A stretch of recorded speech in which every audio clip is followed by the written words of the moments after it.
ব্যাপারটা। জি, আব্দুল তুষার, আমি একটু যোগ করে আপনার কাছে জবাব চাইবো। সেটা যে বাংলাদেশি ফেসবুকেও কিন্তু আবার ছড়িয়েছে যে হাত জোর করলেন মোদি ইউনূসের প্রতি, উনি যে নমস্কার করেছেন এটাকে আবার আমাদের কিছু ফেসবুক আইডি থেকে প্রচার করা হয়েছে হাত জোর করলেন মোদি ইউনূসের প্রতি। এই যে কাউন্টার এক ধরনের মানে ন্যারেটিভ বা গুজবই বলি সেটাকে, এর সঙ্গে যেটা বললেন নূর, সংখ্যালঘু নির্যাতন, একই সঙ্গে গুজব বা অপপ্রচার, যদি সব মিলিয়ে আপনার অবস্থানটি আমি জানতে চাই। এই অবস্থান তো ব্যক্তিগত অবস্থান না, এটা নিয়ে আলোচনা করতে গেলে আলোচনা করতে হবে কিছু নীতিমালার প্রেক্ষিতে। সাংবাদিকতার গ্রহণযোগ্য নীতিমালা আছে এবং এক ধরনের শিষ্টাচার আছে।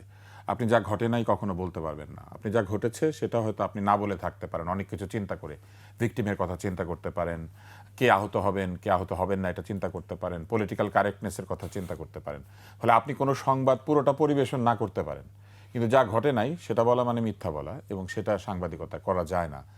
আমরা যখন ভিডিওটা দেখি তখনই আমরা দেখতে পাই যে সমসংখ্যক আসন উল্টো দিকে রাখা হয়েছে এবং পাশের দেশের প্রধানমন্ত্রী দাঁড়িয়ে আছেন। তো কেউ যদি ঢুকে পড়বে, উনি আগে থেকে জানে কিভাবে যে কয়টা চেয়ার ওখানে রাখা লাগবে, আর এবং ঢুকে পড়ার পরে যেন এমন একটা ভাব যে অনাকাঙ্ক্ষিতভাবে উনি ঢুকে পড়েছেন। তো সেটাই যদি হয় তাহলে ওই ভদ্রলোক আগে থেকে কার অপেক্ষায় দাঁড়িয়েছিলেন? কোনো প্রেতাত্মার অপেক্ষা নিশ্চয়ই দাঁড়িয়েছিলেন না।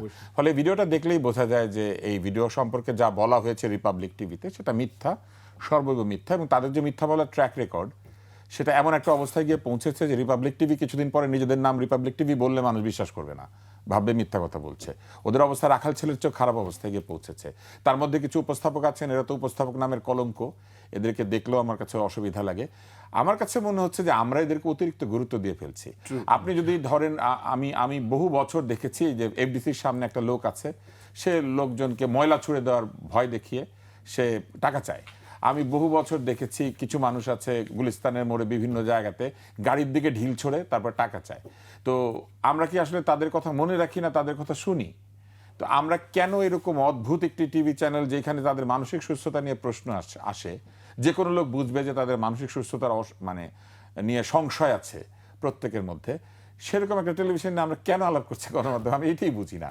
আর নির্যাতনের কথা যদি বলেন, সংখ্যালঘুর ইস্যু যদি বলেন, তাহলে এই নির্যাতনের ব্যাপারটি আমাদের এইখানে বৃহৎ যে কয়েকটি দেশ আছে সেখানে আছে, কিন্তু পাকিস্তানে এই নিয়ে অভিযোগ আছে, ভারতে অভিযোগ আছে সংখ্যালঘু নির্যাতন, এবং বাংলাদেশেও আছে। কিন্তু মুশকিলটা হচ্ছে ভারত কি সংখ্যালঘুদের অভিভাবক মনে করে তাদেরকে?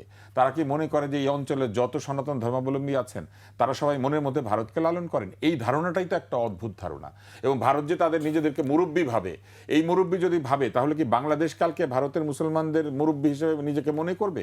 এই চিন্তাটাই হচ্ছে পারস্পরিক সম্পর্কের ক্ষেত্রে একটি বাধা।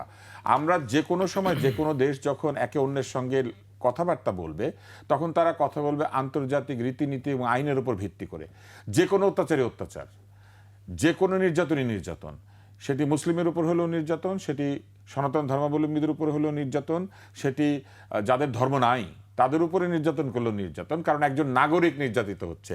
বাংলাদেশের নাগরিকের নির্যাতিত না হওয়ার অধিকার আছে, নির্যাতনের অধিকার তো নাই। ফলে বাংলাদেশের যে কোনো ব্যক্তি নির্যাতিত হলে সেটা নিয়ে বাংলাদেশ চিন্তা করবে, সরকার সেটাকে এক ধরনের বিহিত করার চেষ্টা করবে, এবং যদি সেইখানে কোনো অন্যায় হয়ে থাকে সেটা নিয়ে আলাপ আলোচনা হতে পারে।